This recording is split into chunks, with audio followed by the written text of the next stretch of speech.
नमस्कार मंडळी मराठा समाजाला ओबीसी प्रवर्गातून आरक्षण मिळावं तसेच नोकरी आणि शिक्षण यामध्ये देखील त्यांना आरक्षण मिळावं यासाठी मनोज जरांगे पाटील यांनी मोठा लढा उभारला होता आणि त्यांच्या लढ्याला काहीच यश देखील मिळालं।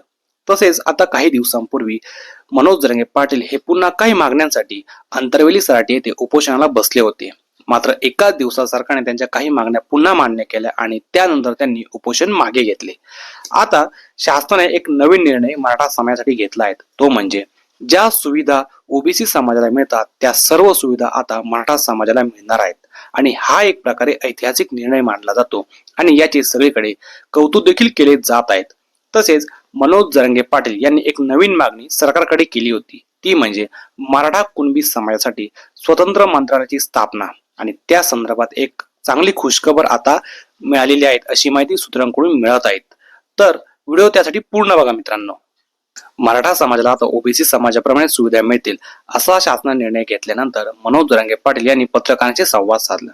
त्यावेळी ते असे म्हणाले की मी राज्याचे मुख्यमंत्री देवेंद्र फडणवीस यांच्या पुढे एक मागणी केली होती, ती मागणी म्हणजे मराठा कुणबी समाजासाठी स्वतंत्र मंत्रालय स्थापन करावे। यासाठी राज्याचे मुख्यमंत्री देवेंद्र फडणवीस यांनी मान्यता दिली आहे आणि ही खरंच खूप आनंदाची गोष्ट आमच्यासाठी आहे। त्यामुळे मी मनापासून याचे आभार मानतो असं स्वतः मनोज जरांगे पाटील म्हणाले। ते पुढे असे पण म्हणाले की सरकार आता मराठा समाजासाठी हिताचे निर्णय घेत आहेत। काही निर्णय त्यांनी घेतले आहेत, काही निर्णय घ्यायचे बाकी आहेत। त्यामुळे मी राज्याचे मुख्यमंत्री उपमुख्यमंत्री सर्वांचे आभार व्यक्त करतो। तसेच राज्याचे मंत्री राधाकृष्ण विखे पाटील यांचे देखील आभार मानतो असं देखील मनोज जरांगे पाटील म्हणाले।